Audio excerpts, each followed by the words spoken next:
The following excerpts highlight the challenges that students and their families had when adjusting to their new lives in Canada. Well, when I came to Canada, I was in Canada just 2 years, and this is my second year.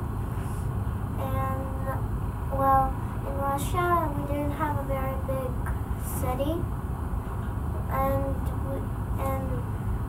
I like it in Canada because it's a very big country and it's pretty nice here because in our city it was very dirty and it had a lot of garbage everywhere. The people didn't respect our country, and we decided to live in Canada. 6 months when I came to Canada. I like Canada, it's a big country and very nice, but I like my country better. I have lots of family and lots of friends. Good. And what was your country before? My country name is Georgia. It's close to Russia. Good. Well, one of the hardest things I had, I could speak English, but it was still hard. It's just the way of life, what people talk about, what they do, just everyday stuff, lifestyles. When they were talking, when some people in my class were talking about stuff that they did the year before I came, it kind of makes you feel like left out, but yeah. The most difficult thing I had was to get up in the morning to go to school. Because in my country, we get up at noon. So school was in the afternoon? Yeah. Absolutely, because my mom in China education was so high, and she can teach me anything that I learned in China. But when I came to Canada, she doesn't know English at all. She was taking ESL right now, and she can't help me anything, including math, anything that she know in Chinese. So that's a big problem to me, though. Yeah, definitely. Like we're doing everything by ourselves. Yeah. Are you sometimes the person your mother looks to for help? Yeah. How many of you make phone calls for your parents to for instance, my parents are immigrants and they used to always say to me, can you call the government because I can't speak English? Yeah. How many of you do that? I used to do that. I used to do that in the beginning, and sometimes they would be, is this Mr. or Mrs. Because I'm speaking from just her son. I'm speaking for herself, so you just never mind my voice. So that's what we do. And I think being sensitive and flexible will help you in any kind of teaching atmosphere, particularly with ESL students. Being able to understand why somebody's late, why someone's missing classes, for the numerous appointments. A lot of teachers don't understand the process if you're a refugee. There are a lot of court dates coming up. There are a lot of medical things happen to newcomers, and being sensitive to those issues and flexible to be able to give a test another day. We have in York region, we are the largest school with visa students. So many of our, mostly Korean students, are visa students, which means that their parents are not here. They are living in homestays and they are being taken care of by guardians, who are usually people that they don't know and that they don't even live with, because usually they don't live with the guardian. They arrange with somebody else to live there, and that becomes one of our problems, because it's different when the student is with the family and the student is with someone else, and they all of a sudden have this freedom, and sometimes it doesn't work the best way. And when your family move here, for sure it's a big change to your family as a whole, and sometimes even the parent, it's a big shock to your parents. It could be that your family could change a lot. So I think by this time it's not only the language problem that's most important to the student. It could also be their mentally healthy. So if they can pass that barrier well, then they'll be a very good person afterward. But sometimes people can just turn bad afterward because they didn't throughout the whole process. They didn't get a lot of help. They didn't get a lot of support.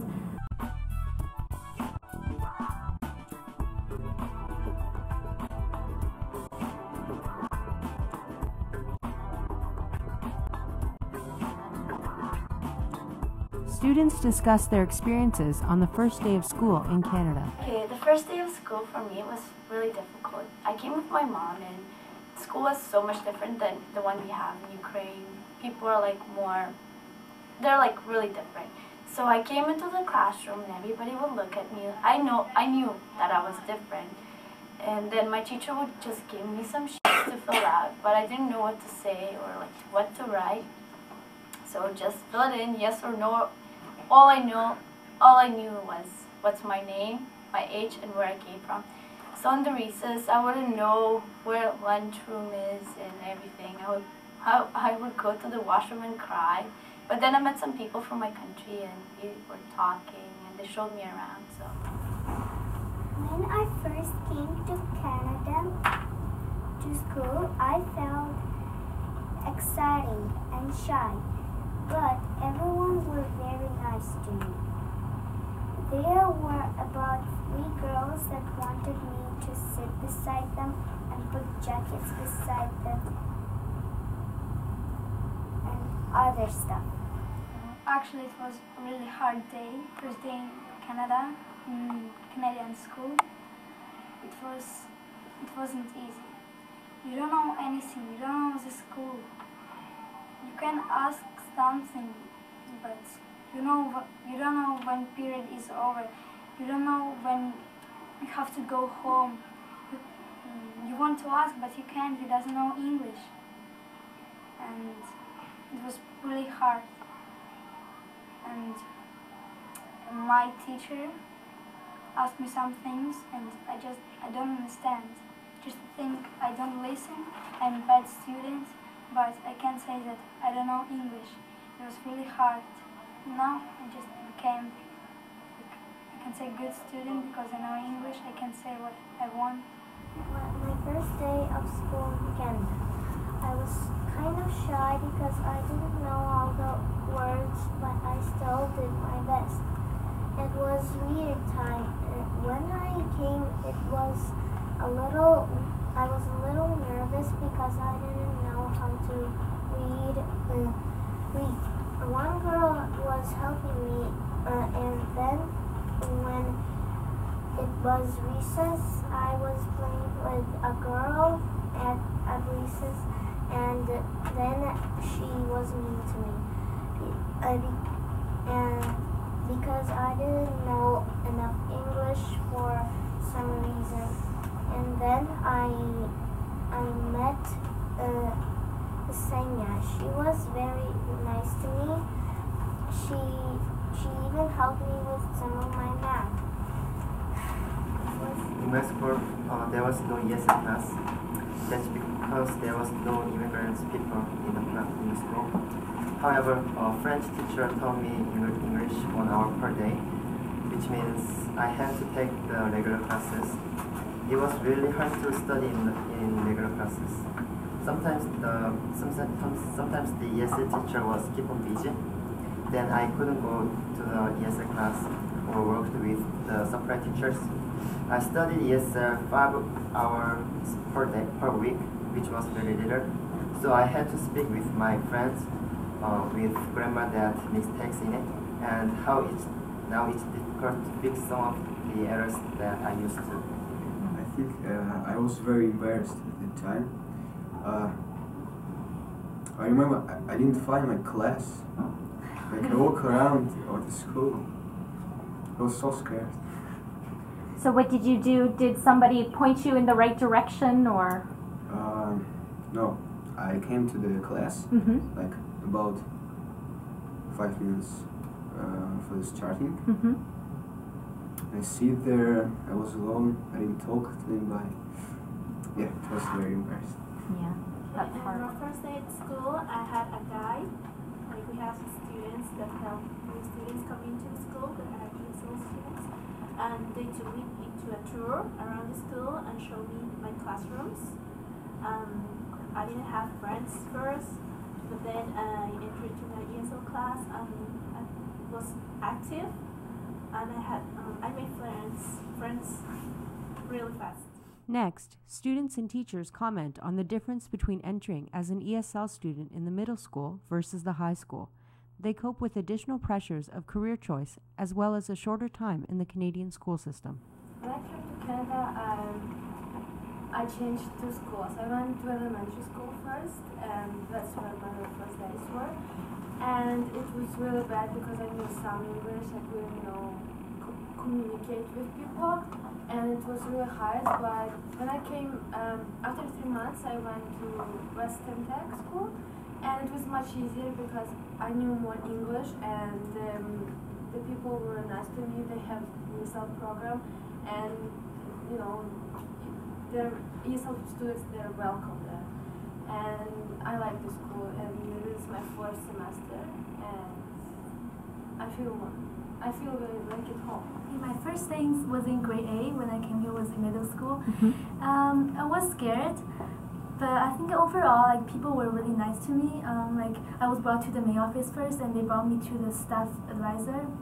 So the teacher showed me how to use lockers, all that. I didn't know anything at all, and I didn't understand a thing. And there were 2 students in that class. They speak my language, so they showed me around. Yeah, I think it's okay. It was actually okay. It's okay. Yeah. Great. I wonder if that's the difference between a middle school and a high school. Could be. It's a big difference. Yeah. It could be in high school, people are more into their own groups, so that, I don't know. High school's also bigger. Yeah, it's bigger. Yeah, I have a brother. He is in the 6th grade in middle school. I think it's a very big difference between middle and high school, because they didn't do too much homework. They don't care about your average, your card. That's better. I'm going to the middle school. They tend to be the older adolescent. Many young people find it very difficult to find a school when you're 17 to 19 years old. Legally in Ontario, you can still be in school till you're 20, but schools are very reluctant to take a 19-year-old who cannot read and write in first language and needs to learn English. And we have over the years been very, very welcoming to this kind of student. Our students travel long distances. Many of them have been rejected from at least 4 or 5 neighborhood high schools because of their age, their literacy abilities, and the fact that perhaps they have some exceptionalities. It is very difficult for the older adolescent to access special education services. If you're 17 and you have an exceptionality, a learning disability in your first language, imagine how difficult that is. So we tend to bring just everybody can come on over and have a chance to learn. I particularly think it's important for students who this may be their only experience in a school. And sometimes we've made the decision, instead of sending someone to an adult literacy program, they have the right to be a teenager, to have their youth. And 19 or 20, at least I know when they leave our school, they know what it means to be in a high school setting.